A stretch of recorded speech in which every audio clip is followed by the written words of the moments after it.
Hola, muy buenos días para todos. Quiero darles las gracias por acompañarnos el día de hoy a este webinar Biohidrógeno de la biomasa a la energía limpia, rumbo al cuarto Congreso Internacional de Hidrógeno.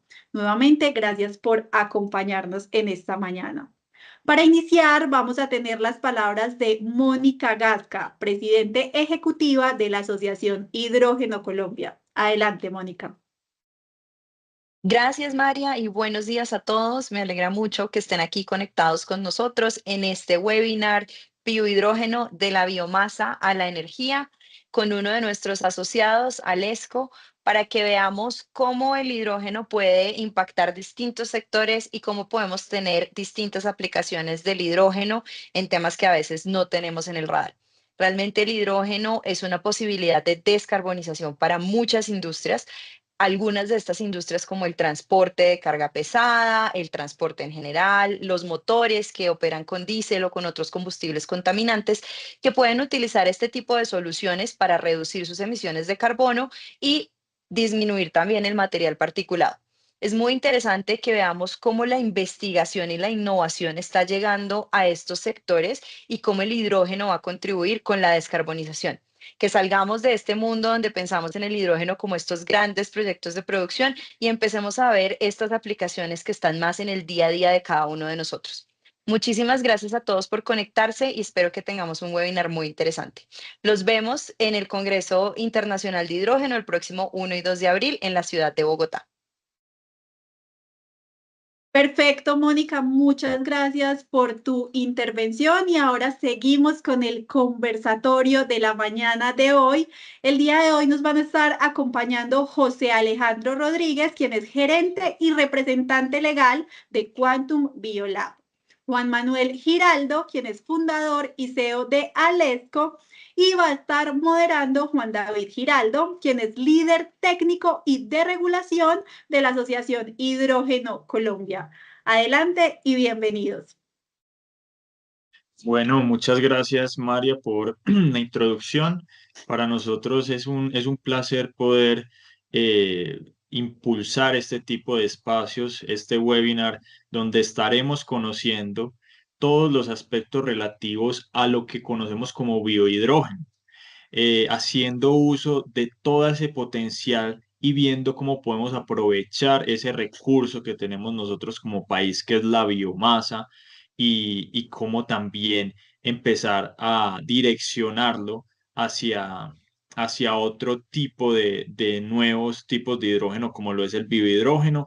Es un nuevo tipo de alternativa que se está explorando en diferentes sectores de la economía, de diferentes sectores de la demanda, y hoy precisamente tenemos la oportunidad de tener en este webinar a dos de las personas que han liderado todo este desarrollo tecnológico, dos personas que han trabajado durante años en el desarrollo tecnológico de esta tecnología que vamos a conocer el día de hoy, y con ellos pues vamos a profundizar en esos aspectos clave que vamos a analizar en este día de hoy.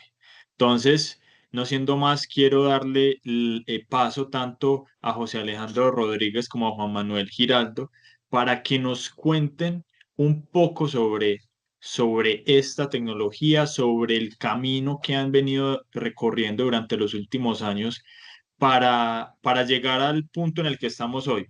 Un producto ya también validado como biohidrógeno y que ya busca también empezar a abrir en cierta medida mercados. Entonces, muchas gracias nuevamente, Juan Manuel y José Alejandro, por abrir este espacio, por venirnos a contar, compartir conocimiento. Y bueno, el espacio es de ustedes. Vamos a tener una componente inicialmente de un par de presentaciones por parte de Juan Manuel Giraldo y por parte de José Alejandro.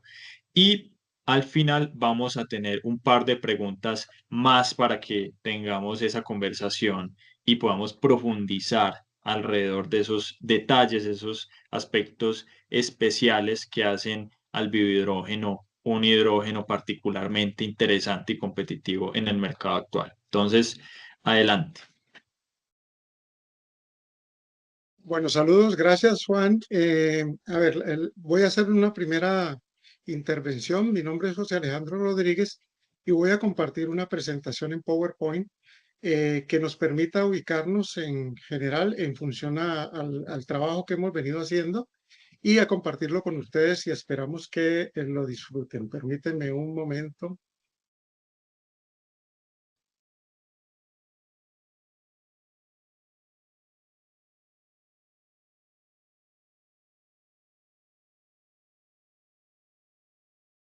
Perfecto. Bueno, la idea es que dentro de los biocombustibles y el biohidrógeno como tal, obtenido de biomasa, digamos que va a ser muy importante en el futuro y que hay unas técnicas actualmente que se consideran viables, de pronto no aún en el presente por sus costos, por una cantidad de limitantes que puedan en un momento determinado influir en los procesos, pero la idea es empezar a tener algunas fuentes que nos permitan ir poco a poco haciendo la transición hasta que podamos usar biohidrógeno puro como fuente total de energía, como vector de energía que es, y poder ser usado finalmente tanto en movilidad como otras variantes. Nosotros hoy en día vamos a explicarles algo que no es muy convencional, digamos, dentro del proceso de la obtención de biocombustibles tipo biohidrógeno, aunque sí obtenidos de la biomasa. Vamos entonces a ir presentando uno a uno, poco a poco, cada uno de los ítems que nos pueden, digamos, ubicar en este sentido. El biohidrógeno obtenido a partir de biomasa es digamos, un excelente recurso para el futuro.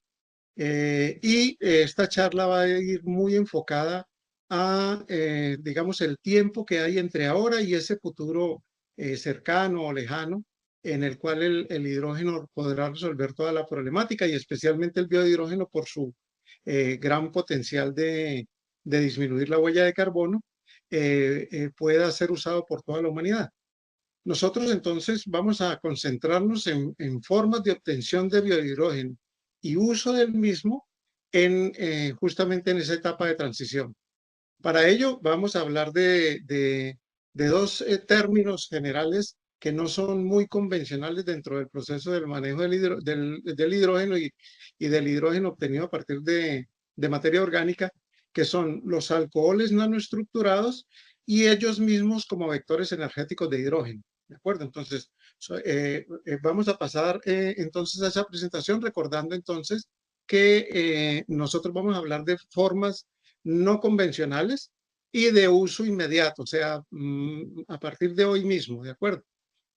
Bueno, entonces estamos todos de acuerdo en que el biohidrógeno es un hidrógeno renovable obtenido a partir de materia orgánica. Una de las características que tiene ese concepto en la mayoría de la gente es que es asociado a su obtención a partir de residuos vegetales, o sea, materiales que han generado, digamos, riqueza a partir de materiales vegetales y que finalmente los materiales que no tienen valor finalmente sean usados en el biohidrógeno. ¿De acuerdo? Entonces, la primera característica que hay que entender para poder que nos sintonicemos en la charla es que el biohidrógeno puede partir de cualquier tipo de materia orgánica. Así yo tenga un cultivo, por ejemplo, dedicado específicamente a que el 100% de la cosecha, incluyendo raíces y demás, sea usado para la obtención de biohidrógeno. Eso cuando hablamos de espejos de tierra. Y cuando hablamos de espejos de agua, por ejemplo, podríamos tener cultivos de algas exclusivamente dedicados en su totalidad a procesos de obtención de biohidrógeno a partir de la misma y que no tenga otro uso particular diferente. Entonces, hay esas dos modalidades de producción, como aprovechando residuos de otros sectores de la producción y teniendo cultivos específicamente dirigidos al efecto. El biohidrógeno es una alternativa sostenible a la producción a partir para reemplazar combustibles fósiles que tienen, digamos, la preocupación de o contaminar mucho y además de eso generar unas dependencias altas que en futuros inmediatos tendremos que empezar a buscar alternativas de uso. El biohidrógeno se obtiene a partir de procesos biológicos, específicamente o mayoritariamente en procesos de fermentación, y se aprovechan recursos renovables y residuos también. Veamos a la caña de azúcar como un específico productor de biomasa que puede ser usado para la obtención de biohidrógeno. Regularmente la caña de azúcar, digamos que tiene dos fases, una que son sus mieles y otra son los productos secos ya, que finalmente pueden, digamos, usarse en generación de energía o producción de papel o producción de biohidrógeno. Nosotros vamos a enfocarnos aquí mucho en comparar la producción de biohidrógeno convencional a partir de biomasa y la obtención de biohidrógeno a partir de mieles de caña de azúcar en procesos fermentativos. Pero en general, toda la biomasa, sea esta líquida o sea sólida de los procesos, siempre tienen una secuencia que son procesos de fermentación, procesos de gasificación y procesos de reformado. Entonces, en la fermentación se obtiene a partir de la descomposición de la materia orgánica diferentes factores gaseosos, otros líquidos y otros sólidos, y dentro de la fracción gaseosa, digamos que se puede reformar, limpiar y obtener biohidrógeno para su uso y consumo. Las ventajas del biohidrógeno en general y de la biomasa de caña de azúcar y en toda la mayoría de los procesos es que son rentables y sostenibles. Recuérdese que la caña de azúcar es uno de los productos vegetales que más biomasa produce año por hectárea en comparación a cualquier otro tipo de cultivos, ¿de acuerdo? Y es altamente aprovechable digamos, en sus procesos tanto de generación de biomasa para usos potenciales, en la generación de energía o de biohidrógeno y en la generación también de alimentos, alcoholes y otros derivados. Los desafíos que tenemos entonces para este tipo de procesos es la eficiencia en la producción, la infraestructura que es escasa hoy en día para manejar hidrógeno limpio, o sea, hidrógeno puro, y la sostenibilidad de los procesos, ¿de acuerdo? Uno de los problemas que tenemos y que limitan enormemente la producción de biohidrógeno a partir de biomasa actualmente es que una vez obtenido el hidrógeno es de difícil manejo. Es muy difícil lograr la contención. Después de la obtención, si ya es un reto grande, obtener la contención del hidrógeno una vez obtenido para almacenarlo, el proceso del transporte y el proceso del uso final por parte digamos, de donde se necesita la energía. Actualmente, digamos que esos factores están siendo producto de amplios estudios y desarrollos para lograr que se reduzcan costos y sobre todo que se amplíe la infraestructura para poder ser usados de manera general este tipo de biocombustibles. El hidrógeno como tal no es energía, es un vector energético y es un vector porque es un almacén como tal. El hidrógeno no se transforma o no se cambia en el proceso de ser usado como factor energético. O sea, el hidrógeno se usa, se obtiene energía y finalmente el hidrógeno puede ser regularmente liberado en forma de agua, pero digamos nunca se perdió, nunca se desgastó como materia. Y finalmente incluso puede ser entonces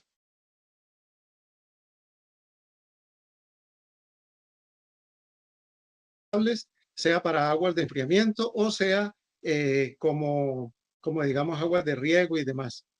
Y también si una vez está determinada la posibilidad de generar hidrógeno mediante los procesos eléctricos, pues entonces podría ser de nuevo obtenido a partir de esa agua y volvería de nuevo a cabeza de proceso. El hidrógeno como vector energético es potencialmente limpio en muchas aplicaciones. Actualmente, digamos que se estudian todas las posibilidades en el transporte, la industria, la generación eléctrica y la calefacción especialmente. El hidrógeno como vector energético tiene algunas ventajas y es su almacenamiento de energía. Él como tal es un almacén el más eficiente dentro de la naturaleza para almacenar energía. De acuerdo, contribuye enormemente a la descarbonización y más aún si el proceso que se siguió para obtenerlo es amigable con el medio ambiente y es muy versátil en sus usos una vez obtenido. Los desafíos, como decíamos ahora, son la producción, la infraestructura y la seguridad en su manejo y demás, ¿de acuerdo? El hidrógeno como vector energético tiene un gran potencial en los procesos de descarbonización. El hidrógeno puede ser obtenido de muchísimas fuentes y actualmente una de las más usadas es a partir de derivados de hidrocarburos, ¿de acuerdo? O sea, derivados de petróleo. Hay otra forma que estamos usando en Colombia, digamos, ya lo estamos haciendo a título industrial, en capacidad industrial, y consiste en considerar al etanol como fuente de biohidrógeno. Hay dos maneras de ser usados.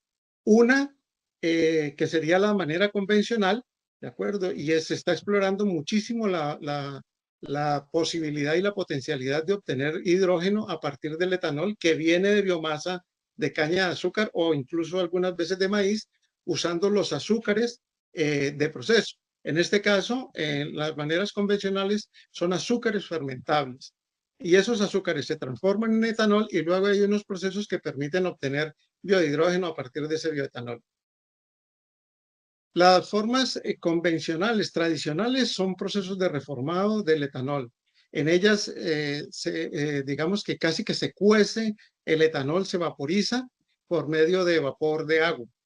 Y una vez se alcanza estas condiciones con temperaturas y presiones altas, se exponen ante un catalizador que hay de miles de formas y que se están ensayando hoy en día, y eso separará las moléculas de etanol especialmente en agua, hidrógeno y dióxido de carbono. Hay otros subproductos dependiendo de la contaminación que ese etanol tiene, otro tipo de alcoholes y demás. De allí se puede extraer hidrógeno contenido en esa molécula de etanol. El problema que esto tiene son los costos. ¿De acuerdo? O sea, es un proceso costoso aún. Se están ensayando muchísimos catalizadores y por ahí estaría, digamos, la solución hacia ese problema de costos y de manejo de tiempos también.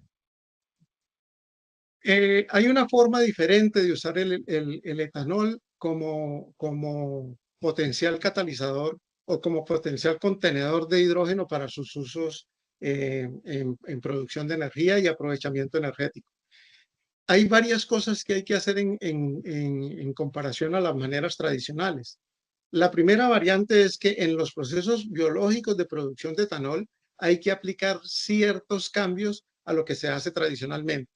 El primero es el usar la nutrigenómica en los procesos de fermentación para la producción de etanol.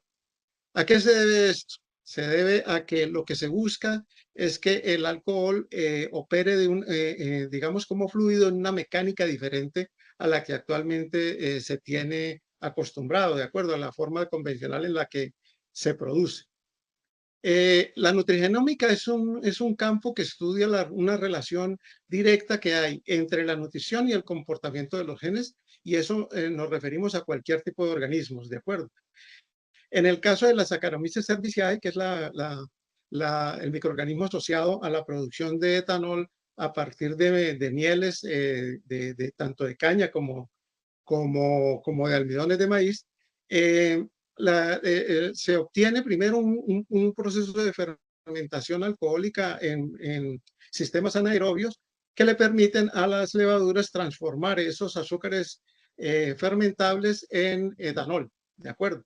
Y esa producción tiene de por sí entonces un componente de hidrógeno sustancial que puede ser aprovechado después y que naturalmente es un bioproceso que viene de la biomasa. El manejo de las condiciones ambientales, nutricionales de esas levaduras que hacen posible este milagro biológico es lograr expresiones genéticas que incrementen las ratas de eficiencia en varios órdenes. Entonces, esto quiere decir que si nosotros tomamos levaduras de las que se usan convencionales, con mieles convencionales, pero que cambiamos la forma en la que las nutrimos, permitimos algunas variantes. Entre ellas, una es que las levaduras sean capaces de hacer alcohol de azúcares que hoy en día se consideran no fermentables por las levaduras. Eso permite finalmente entonces aumentar el rango de optimización de producción a partir de esas mieles y que se obtengan mayores unidades de etanol por cada unidad de azúcar invertida. Y por lo tanto también entonces mayor cantidad de etanol en aprovechamiento por cada hectárea que nos produjo ese tipo de biomasa. Otra de las características que tiene cuando haces este tipo de procesos es que los alcoholes pueden llegar a generarse, digamos, con consideraciones diferentes. Una es que uno puede hacer del etanol un alcohol coloidal. La primera variante que debemos entender en los coloides es que son mezclas de dos o más sustancias en las cuales una se vuelve como dispersante, ¿de acuerdo? Y en la otra se vuelve el material disperso. Entonces son dos fases que se deben considerar en ese alcohol como coloide. Regularmente la ciencia logra que el coloide de alcohol sea la parte más abundante, que es el medio dispersante. ¿De acuerdo? Nosotros hemos logrado en procesos, digamos, convencionales a nivel de infraestructura, producir este tipo de alcoholes tanto dispersantes y en otro medio de menor tamaño hacer la fase dispersa. Al unir esos dos, digamos, compendios, logramos finalmente que esos coloides puedan tener un uso particular tanto del hidrógeno que compone la molécula del etanol como hidrógenos libres, digamos, que pueden haber en suspensión y que son atrapados en esos momentos coloidales, ¿de acuerdo? La ventaja que tienen este tipo de alcoholes, como hemos venido trabajando en el país, es que se requieren muy pocas cantidades para mejorar el comportamiento de los combustibles derivados de hidrocarburos. Entonces, la idea es obtener hidrógenos desde biomasa y para abastecer las necesidades de la transición al uso de hidrógeno puro. ¿De acuerdo? Entonces aquí tendríamos hidrógeno que está participando en forma de alcohol nanoestructurado o coloidal en una mejor quema de los combustibles tradicionales. Y hablamos de combustibles tanto gaseosos, líquidos como sólidos. Entonces, gases para combustión, hidrocarburos para quema como combustible y carbones y clinker que se pueden usar también en altos hornos. Los alcoholes coloidales o nanoestructurados como vectores energéticos. Entonces, aquí podemos decir que el alcohol puede desempeñar diferentes roles o factores en su uso. La primera parte, el etanol como medio dispersante que se produce en grandísimas cantidades dependiendo del tamaño de los digestores y del refinado del etanol para la obtención como tal de procesos. Y tenemos la producción también de etanol como fase dispersa para ser mezclados y que finalmente tengamos unos alcoholes con posibilidades de uso en el modelo de la transición. El etanol como puente de hidrógeno es la parte que vamos a usar actualmente o que estamos ya usando en el país, que nos permite finalmente hacer que el etanol funcione como puente de hidrógeno entre las mezclas de hidrocarburos. Entonces, recordemos que un hidrocarburo cualquiera, hablemos de diésel o gasolina, es una mezcla de diferentes hidrocarburos con diferentes características, cada uno de ellos con diferentes momentos motor, o sea que se incendian a diferentes o combustionan a diferentes temperaturas y a diferentes presiones. Y lo que podemos hacer con el etanol como fuente de hidrógeno es tratar de estandarizar o disminuir la brecha entre los diferentes hidrocarburos de esa mezcla para obtener el mayor potencial de energía que ellos contengan. Veamos entonces qué pasa cuando usamos estos alcoholes coloidales o no estructurados como vectores energéticos. Cuando lo unimos con combustibles fósiles pasan cosas interesantes. Primero es que hay que recordar que esto puede ser usado tanto en gasolina como en diferentes tipos de diésel, de acuerdo, combustibles para aviones y demás. Vamos a centrarnos hoy en la parte de combustibles fósiles derivados de hidrocarburos, de acuerdo, y que podamos usar este tipo de materiales para mejorar su performance y obtener mayor cantidad de energía y otras ventajas al respecto. Esto nos permitirá entonces usar hidrógeno como tal en momentos previos antes de que sea el hidrógeno puro en uso para obtención de energía.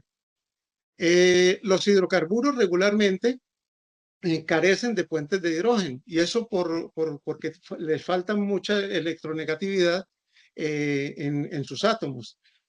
Cuando nosotros agregamos este tipo de alcoholes, podemos hacer que esos grupos OH operen como puentes de hidrógeno y hacen el mismo trabajo, incluso mejor que los ácidos carboxílicos o las aminas. Los puentes de hidrógeno son atracciones relativamente débiles e influyen en las propiedades físicas de las sustancias, como los puntos de ebullición y fusión. En este caso, las sustancias serían los diferentes hidrocarburos que componen un combustible. Otra de las variantes que hablábamos era de que regularmente se ha asociado que el alcohol solamente puede ser usado en combustibles tipo gasolinas. Y el sector del diésel y de los hidrocarburos pesados, que son los más usados por la humanidad, estarían excluidos de este tipo de procesos, ¿de acuerdo? Hay muchos estudios que se están usando con el ánimo de poder usar alcoholes como aditivos, entre comillas, de ese tipo de combustibles. Bueno, una de las ventajas que hemos logrado con este tipo de procesos es que el alcohol como vector de hidrógeno se usa en partes por mil. Específicamente hablamos de una y hasta 2 partes por mil, tanto en gasolinas como en diésel, para, digamos, aumentar sus eficacias y eficiencias, que yo les voy a relatar a título teórico, pero que Juan Manuel Giraldo les va a explicar ahora a título numérico de lo que se desprende de las investigaciones y los usos, digamos, que estamos dándole a esas tecnologías en el país. Una de las ventajas grandes que tiene el uso de estos alcoholes coloidales es que se pueden usar en infraestructuras existentes. Ya se produce alcohol en el país y en muchos países del mundo y digamos que toda la cadena logística de distribución y transporte está prácticamente conquistada. Eso facilita entonces finalmente que nosotros podamos usar el alcohol como vector de hidrógeno para ser usado como vector energético en el uso en combustibles. Se puede usar toda la infraestructura actual y además si digamos que tenemos un uso racional de los suelos, se puede considerar este tipo de materiales como fuentes renovables porque se producen año a año, digamos, con un manejo bueno del agua y de los suelos. Y se permite la producción de hidrógeno con bajas emisiones de carbono, especialmente si esa biomasa se obtiene de manera sostenible, que era lo que decíamos. Los alcoholes nanoestructurados como vectores energéticos. Entonces, el etanol coloidal usado en combustibles ofrece beneficios en el rendimiento del motor. Y eso se debe a que mejora la eficiencia de los combustibles porque aumenta la superficie de contacto entre el combustible y los gases generales de combustión, que en este caso son el oxígeno y el hidrógeno mismo, que digamos, podemos encontrar de manera libre como hidrógeno disuelto en los alcoholes estructurados y con ello entonces finalmente obtener mayor cantidad de masa de contacto y obtener asimismo también la mejor quema y aprovechando cada vez más el momento motor, o sea que se consuma la mayor cantidad de hidrocarburos en la bajada del pistón, ¿de acuerdo? Y eso mejorará finalmente entonces los gases de exhausto y todo lo demás. Si aumentamos la cantidad de combustibles que se combustionan en ese momento motor, pues aumentamos la potencia del mismo. El etanol coloidal puede aumentar esa potencia proporcionando mayor cantidad de energía por unidad de combustible. El etanol nanoestructurado en esos combustibles también podemos ver que reduce las emisiones de partículas, especialmente en el caso de consumo de diésel y de diésel pesado.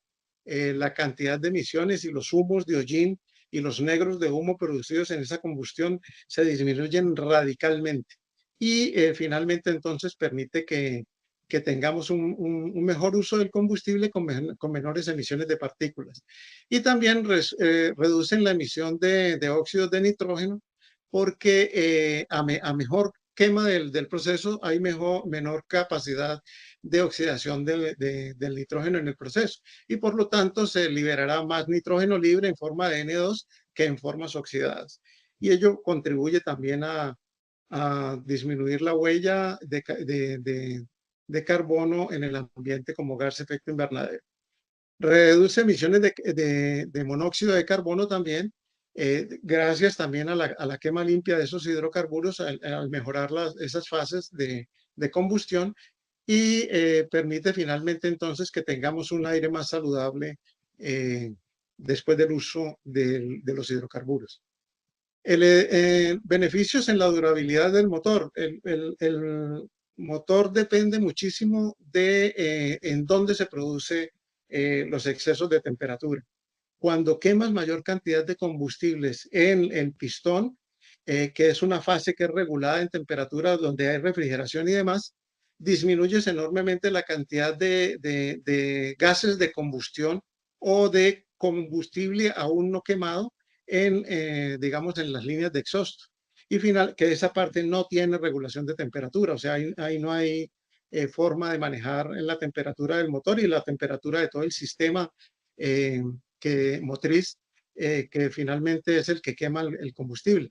Cuando aumentamos las fracciones de combustible quemadas en el pistón y disminuimos las quemadas en gases, digamos, en los tubos de escape, finalmente entonces mejoramos muchísimo las prestaciones de ese motor y al disminuir también su temperatura, pues también hacemos que haya menor roce entre los materiales. Se prolonga entonces la vida del motor, disminuyendo el desgaste y la corrosión. Al respecto tenemos varios estudios hechos aquí en el país y hay alguna literatura mundial que también puede leerse al respecto. La reducción de temperaturas permite finalmente que los combustibles se obtenga mayor energía de ellos y tengamos menores combustibles quemándose en los escapes gaseosos. El potencial calorífico del etanol coloidal en combustibles fósiles. Bueno, aquí hay que entender una variante y es que cuando tú usas combustible coloidal tradicional o alcohol tradicional etanol, una de las características que tiene cuando lo quemas con hidrocarburos es que él se quema como un hidrocarburo más, ¿de acuerdo? Él no participa digamos, en el manejo conjunto del hidrocarburo, sino que hace parte, él aporta algo de energía también en el proceso, haciendo su quema individual. Regularmente, el etanol tiene menor potencial calorífico que los combustibles fósiles. Léase desde gases hasta material sólido como carbones y especialmente los combustibles tipo gasolina o diésel. La pregunta es, ¿cómo es que un material que tiene menor poder calorífico mezclado con un diésel convencional puede aumentar el potencial calorífico de la solución? La idea es que lo que hablábamos, que el alcohol no se quema como un combustible adicional dentro de esa mezcla, sino que se quema actuando como puente de hidrógeno. ¿De acuerdo? Y disminuyendo la distancia en tiempo en el que un combustible se quema a diferencia de otro, sea símil o sea disímil digamos, en su estructura molecular. La primera característica es que la miscibilidad del alcohol, que el alcohol coloidal le permite al combustible, hace que, digamos que los cuerpos gaseosos viajen de mejor manera al intermedio de ese combustible. Entonces los sistemas de inyección se ven altamente motivados, digamos, para aprovechar el aire y aprovechar todos los gases asociados a él, incluyendo las fases de hidrógeno que tenemos dispersos en el etanol estructurado que tenemos acá. El aumento de la superficie de contacto, pues aumenta la cantidad de oxígeno y de otros gases y hace que finalmente entonces los hidrocarburos se quemen con más facilidad. Y esos puentes de hidrógeno de alcohol nanoestructurado aumentan la reactividad del combustible y eso mejora la eficiencia de la combustión y aumenta el potencial calorífico de la misma.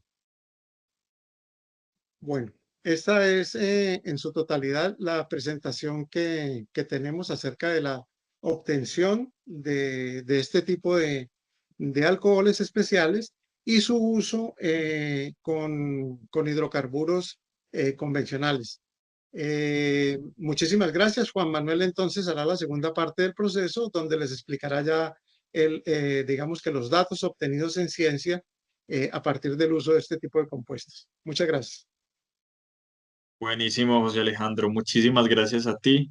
Y bueno, continuamos entonces con Juan Manuel para posteriormente conversar un poco. Acá ya he ido anotando un par de preguntas y la verdad, toda la exposición ha estado bastante interesante. Entonces, adelante, Juan Manuel.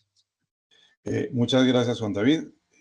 Primero que todo, un agradecimiento especial a la Asociación Hidrógeno por este espacio que nos brinda, a efectos de explicarles un poco, mostrarles lo que ha sido los resultados de la aplicación del biohidrógeno a partir de la biomasa de la caña de azúcar en diferentes entornos de pruebas, tanto a nivel de laboratorio como en entornos reales de producción. Bien, lo que nosotros primero queremos demostrar es que el producto, el biohidrógeno a partir de la biomasa, al ser mezclado con los combustibles fósiles, lo primero que genera es un mejoramiento del combustible primario, en este caso. En la siguiente, Juan David, por favor, ¿me ayudas? Ok. Entonces, aquí lo que decía ahora José Alejandro, lo que vemos en la parte izquierda es que lo primero que se logra es el incremento del poder calorífico. Un diésel que tiene, en este caso, esto fue algo que hizo la Universidad Industrial de Santander, se le calculó un poder calorífico de 43.754 kilojulios, se le agregó una parte por mil del biohidrógeno y se logró demostrar un incremento del 5% de poder calorífico. Eso quiere decir que va a quemar mejor. Y también tenemos aquí algo muy interesante que se hizo en un laboratorio de una representante de motores a nivel internacional, donde al mezclarse se demuestra cómo se reduce la contaminación. De hecho, hay en la parte inferior derecha se muestra cómo un diésel que no tiene ningún tipo de mezcla, cómo cambia su color cuando se le mezcla una parte por mil y dos partes por mil. Pero aquí hay algo muy importante que queremos señalar. Esta mezcla produjo lo siguiente. Como ya lo dijimos, mejoró la contaminación, disminuyó la contaminación del diésel, y hay dos propiedades excelentes que muestran el poder que tiene el biohidrógeno mezclado con el diésel. Y es que no alteró la viscosidad del combustible y no alteró el contenido de partes por millón de agua. Siempre se mantuvo dentro de 200 partes por millón, natural dentro de lo que es el agua presente en el diésel. En la siguiente, Juan David, por favor. En este resultado de un análisis que se hizo en un laboratorio en Israel, es importante que nosotros señalemos El índice de cetano. Nosotros aquí estamos demostrando que cumplimos con la norma EN 590 vigente para la Unión Europea, y en esa norma exige mínimo 46 cetanos dentro del diésel, y en una mezcla de 1 a 1000 subimos a 50.8. También es importante señalar, la viscosidad se mantuvo dentro de los rangos admisibles en 2.86 cuando son entre 2 y 4.5. Otro importante, el contenido del residuo de carbón, que es de 0.30 a 0.04. El contenido de azufre, máximo 10.0, nosotros obtuvimos 2.5. Admisible en temas de velocidad de corrosión, o sea, quiere decir todo lo que señalaba antes José Alejandro, está aquí totalmente convalidado por estudios de laboratorio de primer nivel. Siguiente, Juan David, por favor. Ahora, vamos a mirar ya, estos son análisis de laboratorio, esto ya es en operación. Este primer resultado es una empresa de perforación petróleo del sector oil and gas, donde en un campo de Ecopetrol, después de una prueba de 4 días, encontramos dos cosas muy interesantes. Al lado izquierdo, en la parte inferior, se nota que siempre hubo un incremento en la eficiencia energética. La eficiencia energética, en este caso, estaba dada por el incremento de los kilovatios hora con la misma cantidad de combustible. Y en la parte derecha vemos la reducción del 6.88 del CO2 y del 9.66 del CO. Quiere decir, en términos de eficiencia, que hubo un incremento del 6.2%, lo que indica que el uso de este biohidrógeno mejora las condiciones de desempeño del combustible con el cual se mezcla. Siguiente, por favor. Bien, esta es un resultado de una prueba en una empresa de telecomunicaciones en Colombia. Es una multinacional. Se hicieron 3 pruebas diferentes, 2 en Chocontá y una a nivel del mar, muy cerca de Barranquilla. Y la reducción del monóxido de carbono fue del 27.8, del 9.7 del CO2.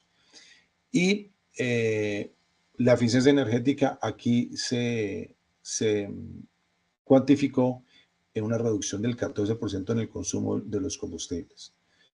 La relación entre el consumo del combustible y la generación de energía disminuyó en el 20.6%. Siguiente, por favor. Bien, esta es una empresa, un operador logístico de una empresa de retail en Colombia, donde se hizo una prueba por 3 meses y se determinó, en esta únicamente ellos querían mirar el incremento de la eficiencia del recorrido por kilómetros, y se dio que el recorrido se había incrementado en 13.5% en kilómetros con los mismos galones de combustible. Siguiente, por favor. Como lo decía José Alejandro, también el producto, el biohidrógeno, a partir de la biomasa, mezclado con diéseles más pesados como el fuelio número 4. Esta fue una prueba que se hizo durante 14 días y se demostró tanto en una parte por 1000 y en 2 partes por 1000 unas reducciones interesantes de gases de efecto invernadero, incluyendo los óxidos de azufre y los óxidos nitrosos. Aquí podemos ver que en 2 partes por 1000 llegamos hasta el 21% de la reducción del CO, reducción del CO2 del 8%, reducción de óxidos nitrosos y de azufre del 10%, y en general se encontró cálculo que hizo el mismo operador del 5% del incremento de la eficiencia energética. Siguiente, por favor. Esta es una muy importante prueba, resultado de una prueba que se hizo en Medellín. En Medellín, en Colombia, hay una restricción vehicular por temas de contaminación ambiental, restricción vehicular. Y con esta es una compañía de transporte urbano de carga. Se pudo observar que había en la primera pasada por el laboratorio de la Universidad de Antioquia. 2 de los vehículos fueron rechazados por la cantidad de material particulado y después de ser mezclado con el biohidrógeno, generaron reducciones sustanciales tanto en material particulado como en el número de partículas. Esto propició que esos vehículos todos fueran exentos de esa restricción vehicular. Siguiente, por favor. Bien, aquí hay algo que en materia de resumen queremos señalar. Las características que se han evidenciado en la producción de el etanol como vector energético, se demostró la reducción del óxido nitroso propio del proceso fermentativo y el incremento de la productividad en número de litros con la misma cantidad de mosto. Eso en cuanto demostramos también que la fabricación misma de este biohidrógeno se reduce la huella de carbono. Y podemos concluir entonces que el biohidrógeno como vector energético facilita la obtención, el transporte, almacenamiento y dispersión final de hidrógeno sin ningún tipo de reconversión tecnológica, lo que permite escenarios de descarbonización de operaciones con valor agregado dentro de la transición energética. Eso era un poco lo que les queríamos compartir y ya quedamos atentos a cualquier inquietud que surja. Muchas gracias por el espacio. No, Juan, muchísimas gracias por tu intervención también, muy clara, y ambas presentaciones yo creo que se complementaron muy bien y nos dieron una perspectiva bastante clara de lo que es el biohidrógeno y todos esos avances que ustedes han logrado. A mí me generaban varias curiosidades y aquí les voy a transmitir un par de preguntas que me surgieron mientras los escuchaba. ¿Cómo se hace o sea, cómo funciona esa mezcla o básicamente entre ese biohidrógeno y el alcohol? O sea, ¿cómo se logra que tal vez algo que es gaseoso como el hidrógeno se pueda, digamos, hacer esa mezcla como lo venían mencionando en la presentación tanto de José Alejandro como de Juan?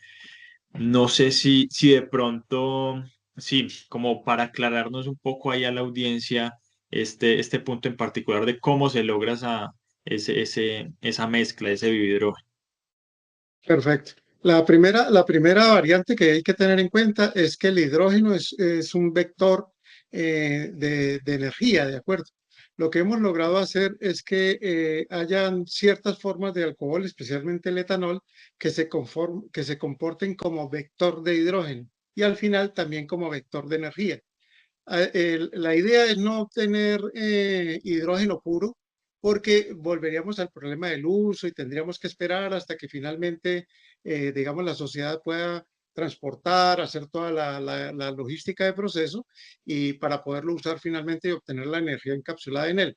Lo que estamos haciendo son, digamos, usos intermedios entre el momento actual y la descarbonización total por medio del biohidrógeno, ¿no? Esa es estamos trabajando en la parte media. La ventaja que hemos tenido es que hemos logrado ser, digamos, activos, haber podido producir en grandes cantidades alcohol de este tipo, de haber podido usar alcoholes de este tipo también en mezclas con combustibles de todo tipo, desde hemos usado desde carbón en altos hornos de 2000 grados centígrados, pero ahorita digamos que estamos más concentrados en la parte del uso en combustibles para minimizar los impactos y empezar digamos, a descarbonizar mientras llegan otro tipo de herramientas. Igual estamos trabajando en otras técnicas de uso del hidrógeno, pero pues eso será tema de otras charlas. Excelente. Bueno, y ahí junto con esa, de pronto me surgía la duda de ahorita que mostraban todos los resultados que han obtenido, o sea, esto funcionaría exactamente igual independientemente si es un motor diésel, si es un motor a gasolina, o hay alguna, digamos, algún tema que haya que tener digamos, en especial en especial consideración cuando se cambia de un tipo de motor a otro? Y finalmente, o sea, ¿cómo es ese manejo o sea, y también en esas proporciones, en esos porcentajes, cómo ustedes lo proponen o cómo lo recomiendan también utilizar? Juan, por favor. Bien, digamos que con gasolina y diésel es donde nos hemos enfocado, porque son combustibles líquidos. Y digamos que en gasolina eh, es más entendible en virtud de que la gasolina en Colombia y en muchos países del mundo se mezcla con un etanol. Y nosotros utilizamos un etanol, pero es un etanol especial en una proporción mucho más baja. Ahora, ¿por qué nos hemos especializado en el tema del diésel? Primero, porque el diésel es un hidrocarburo fósil más contaminante que la gasolina y es el que más utiliza la industria.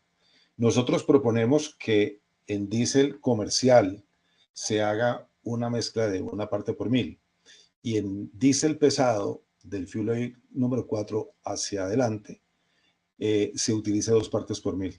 Nosotros queremos siempre mostrar que el biohidrógeno es un elemento de descarbonización dentro de la transición energética.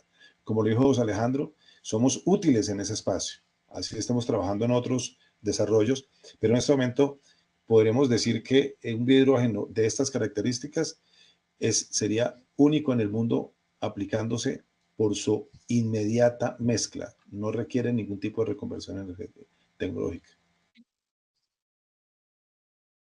Excelente, muchas gracias, Juan, muy claro. Eh, y ahí esa pregunta me gustaría enlazarla con algo que hemos conversado en otros espacios y que me parece importante de pronto aclarar porque muchas personas, y esto también me lo has contado tú, de pronto muchas veces piensan, esto es un aditivo, ¿cierto? O digamos, a veces es como la percepción. eh, Quisiera como que le contáramos también a la audiencia por qué esto no es un aditivo, cuál es la diferencia, eh, y particularmente si cuáles esas diferencias clave que lo separan de ser algo de este estilo. Sí, a ver, semánticamente un aditivo es algo una sustancia que se le agrega a otra buscando un resultado X. Entonces, semánticamente tendríamos que admitirlo. Pero ¿en dónde radica la diferencia? Que esto es un biocombustible. Así como el etanol y el biodiesel, nunca se habla de aditivos, sino de biocombustibles. Este producto, en concepto del Ministerio de Minas y Energía de Colombia, fue catalogado como biohidrógeno dentro de la gama de los biocombustibles en Colombia. Buenísimo, o sea, podríamos tener, por ejemplo, motores que funcionen 100% con biohidrógeno o Claro. ¿cómo lo ves? En Brasil existen, Ah, entre ok. otros países, son motores que son flex, que tú allá puedes mezclar la cantidad de alcohol con gasolina, pero puede ser 100% un motor eh, operando con este hidrógeno. Sí, en la mezcla de biocombustibles, en los combustibles tradicionales, son búsquedas de la humanidad para disminuir las huellas de efecto invernadero por su uso y su potencial de obtener energía a partir de ellos. La diferencia está en que las cantidades que se requieren para poder disminuir o la huella o la dependencia, que son las dos variantes que se buscan siempre, son muy altas dentro del biocombustible. Veamos, por ejemplo, en el caso colombiano, digamos que en el caso colombiano, si no tuviésemos alcohol disponible, digamos que no fuera de producción local, tendríamos tanta dependencia de hidrocarburos importados como de etanol importado, porque la única, digamos que lo único que se hace con biocombustibles en combustibles es en reducir las cantidades uno a uno. Tú no buscas ahorrar combustible, tú no buscas caminar más kilómetros por galón de la mezcla, sino que lo que buscas es que una parte de esa mezcla sea renovable y para disminuir la dependencia, básicamente, y en parte la huella porque son mejores combustibles. Nosotros no operamos así. Digamos que nosotros podríamos ir o ser usados en un país que no tenga etanol y no necesita el 10% de etanol, sino una parte por 1000, para hacer prácticamente las mismas cosas, ¿de acuerdo? Tanto la reducción en emisiones, la preservación de equipo y la disminución de la dependencia, ¿de acuerdo? O sea, son dos variantes muy diferentes. Nosotros somos un biocombustible, pero somos un factor de hidrógeno que finalmente permite mejorar el aprovechamiento de la energía que hay en cada uno de esos combustibles para disminuir la huella y la dependencia. Ambas cosas. Excelente, súper. Sí, ahí de pronto lo tocabas, Juan, todo ese reconocimiento por parte del Ministerio del Biohidrógeno. Cuéntanos aquí, como también para ir cerrando, cómo fue ese proceso de reconocimiento y específicamente esto también, cómo se enmarca dentro de toda esa estrategia de hidrógeno y tal vez qué mensaje también dejan, digamos así como pregunta adicional a esa por parte de tanto de José Alejandro como de ti, Juan Manuel, para todo ese ecosistema que se está desarrollando actualmente. Bueno, el recorrido fue de la siguiente manera. Nosotros, sabiendo lo que era este biohidrógeno, elevamos una consulta a la DIAN procurando que el producto fuera exonerado de IVA. Y en función de eso, la DIAN, no siendo competente, acudió al Ministerio de Minas. Le dijo, mire, hay un producto que se está haciendo en Colombia que tiene estas características, se obtiene de la siguiente manera. Queremos saber si ustedes lo catalogan, cómo lo catalogan para saber si está grabado con el IVA o no. Y ellos, el ministerio, en la respuesta a la DIAN, le dice que por la forma en que se obtenía el hidrógeno, se convirtió en un biocombustible y que era un biohidrógeno. Entonces, esto, para el segundo planteamiento que haces, en el marco de lo que se viene de toda la cadena de valor del hidrógeno, yo creo que esto tiende a marcar un hito, de un punto de arranque en que el hidrógeno de aquí en adelante, ojalá que Colombia pronto tenga esas grandes cantidades de los 20 y tantos proyectos que tenemos acá, que queden marcado dentro de una exoneración de IVA. Eso me parece que dimos un primer paso para que la industria aquí en adelante se acoja a este concepto en la medida en que la norma está, pero sí tiene uno que buscar que se lo ratifique la entidad regulatoria, en este caso, el Ministerio de Minas y Energía. Excelente, Juan.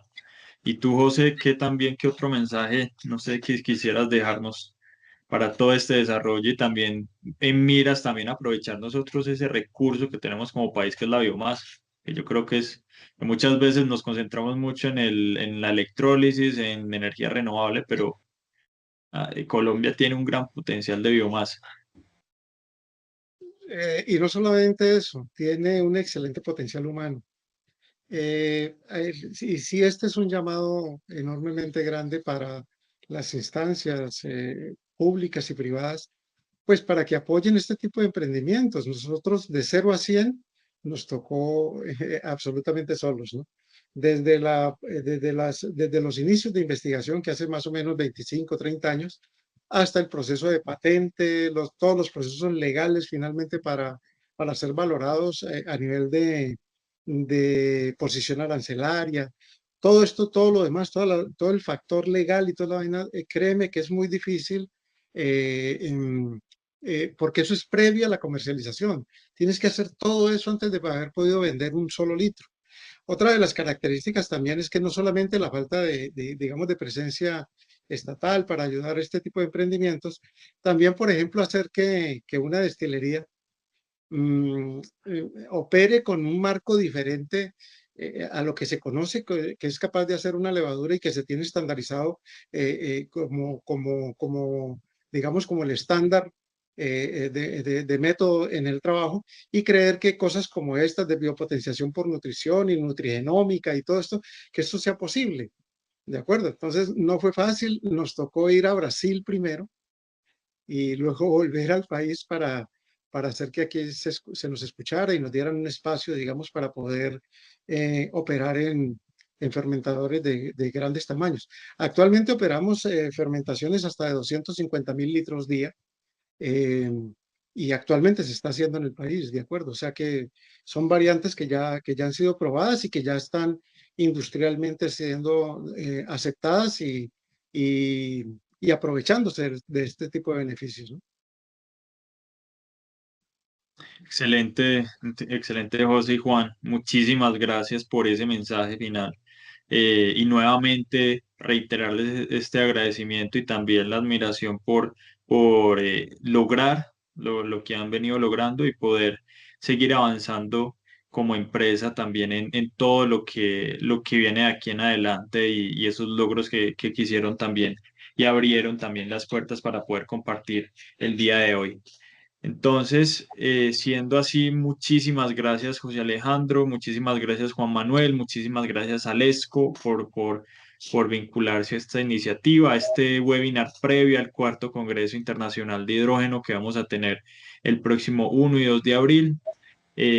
Allá incluso van a estar también Juan Manuel y José Alejandro, si no estoy mal aquí, metiendo las manos al fuego, bueno, y van a tener la oportunidad también de conversar con ellos y asimismo con una gran cantidad de expertos que van a confluir en esos 2 días en Bogotá. Entonces, nuevamente, muchas gracias a todos y bueno, te dejo aquí, María, para que hagamos el cierre como tal del webinar el día de hoy. Así es, bueno, muchas gracias a todos por acompañarnos el día de hoy, a los conferencistas, a los participantes, también los esperamos en el cuarto Congreso Internacional de Hidrógeno. Acá vamos a tener el link para que se inscriban y nos veamos allá. Muchas gracias. Hasta luego. Muchísimas Listo. gracias a todos.